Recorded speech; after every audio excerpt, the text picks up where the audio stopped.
आचार्य जी, कई बार जैसे आपने बताया कि विचार करो और विरोध करो, ठीक है, जो भी नीचा है उसका विरोध करो। लेकिन विरोध करने पर भी जैसे 100 बार विरोध करना है, तो उसमें जब 90 बार हार मिलने लगती है तो फिर 91 बार भी कोशिश करने का मन नहीं होता है। ऐसी स्थिति में क्या करना चाहिए? नहीं, विरोध करना जीत है। हार कैसे मिल गई? जैसे विचार किया कि कोई एक काम है जो नहीं करना है, ठीक है, लेकिन फिर भी वो हो जाए, ये जीत है। हार तब है जब अगली बार विचार नहीं किया।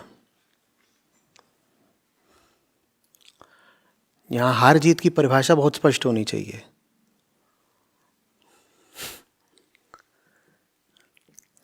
हार तब है जब ऐसे हार गए कि अगली बार उस काम को सही ही मान लिया। तुमने विरोध किया ना, तुममें जितनी जान है, परिस्थितियों के चलते, अपने अतीत के चलते तुमने अपनी जो हालत कर ली है, उस हालत में तुम्हारी जितनी जान है उतनी जान लगा के तुम विरोध करो, और ईमानदारी से करा है तो। उसके बाद भी हार जाओ, इसको हार मत मान लेना, यह जीत है। हार कब है? जब अगली बार विरोध ही ना करो। तुम्हारा काम है बार बार विरोध करते जाना, और यह उम्मीद तुम्हारी हार बन जाएगी कि मैंने 5 बार विरोध किया लेकिन मैं जीत तो पाती ही नहीं। तुम्हें हक क्या है आखिरी जीत मांगने का? तुम कौन हो? तुम्हारा काम है एक हार से दूसरी हार तक की यात्रा करना, यह जीत है। हार कब है? जब यात्रा रुक जाए। हार कब है? जब हारना ही छोड़ दो हार के डर से।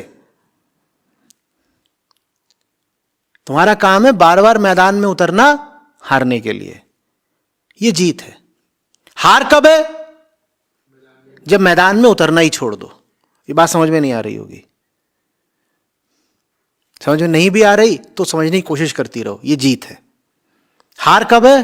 जब यहां से उठ के भाग जाओ, बोलो आदमी बेवकूफ है, पता नहीं क्या क्या बोलता रहता है, तब हार गई तुम यहां 100 बार बैठो, 100 बार तुम्हें बात समझ में नहीं आ रही, तुम 101वीं बार फिर बैठने आओ, ये जीत है।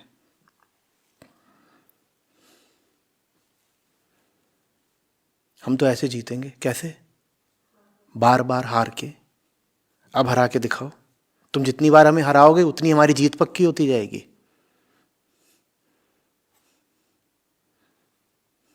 समझ में आ रही बात? यहां सबसे बड़ा विजेता कौन हुआ फिर? जिसने हारों का कीर्तिमान स्थापित कर दिया। अब ये हैं सबसे बड़े विजेता। क्यों? 1746 बार हारे हैं ये, लेकिन फिर भी ये है जीत। जो स्मृति की बात आप करते हैं कि याद रखना है, यही बात याद रखना है बार बार। पता नहीं क्या याद रखना है, भागना नहीं है। पिटे जाओ पिटे जाओ, तुम्हें हराने पर उसका अधिकार है, पर मैदान छोड़ के तुम्हें भगाने पर उसका कोई अधिकार नहीं। वो तुम्हारा फैसला होता है, वो फैसला नहीं करना है।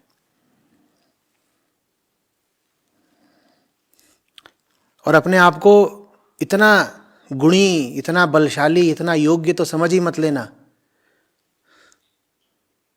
कि हमने अब 5 बार कोशिश की है तो 6ठी बार तो जीत मिलना हमारा हक है ना।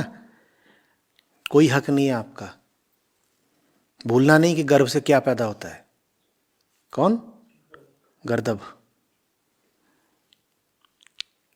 कोई सहूलियत, कोई विशिष्टता, कोई पदवी, कोई सम्मान मांगो ही मत।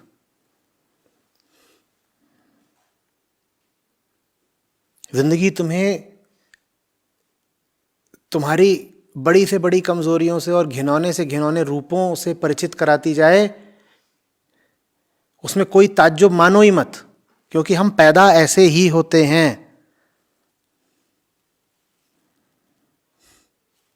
तुम्हारा काम बस क्या है, तुम कह दो कि तू मुझे अधिक से अधिक ये दिखा सकता है ना कि मैं कितना गिरा हुआ हूं, कितना गिरा हुआ हूं, कितना गिरा हुआ हूं, कितना गिरा हुआ हूं, मैं मान लूंगा। पर मैं एक काम करता रहूंगा, मैं जितना भी गिरा हुआ हूं वहां से मैं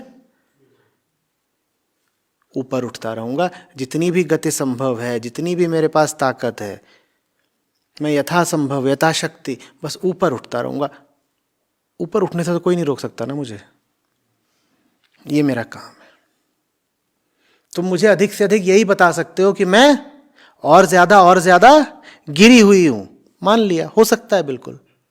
उतना गिरा हुआ होना मेरा चुनाव नहीं था। देखो, वो परिस्थितियों की बात है कि हम वैसे हैं, हम क्या करें, वो तो परिस्थितियों की बात है। हमारे चुनाव की बात क्या है कि हम उठ रहे हैं कि नहीं उठ रहे हैं। ठीक है, तुम प्रदर्शित करते चलो कि हम गिरे हुए हैं, हम प्रदर्शित करते चलेंगे कि हम कितने भी गिरे हुए हैं हम उठ तो रहे ही हैं। उस पर हमारा अधिकार है, वही हम कर सकते हैं बस। वो तुम्हें हरा के नहीं जीतते, वो तुम्हारा हौसला तोड़ के जीतते हैं। समझ में आ रही बात? हार हो जाए कोई बात नहीं, हौसला नहीं टूटना चाहिए। क्या फरमाया साहब ने? मन के हारे हार है, मन के जीते जीत। उन्होंने ये नहीं कहा है कि मैदान के जीते जीत, कि मैदान जीत लोगे तब जीत है। मन में विजय होनी चाहिए। न उन्होंने ये कहा है कि मैदान हार गए तो हार गए। क्या हार गए? मन के हार गए। बात परिस्थिति की नहीं होनी चाहिए, अंतःस्थिति की होनी चाहिए। बाहर हार, भीतर जीत।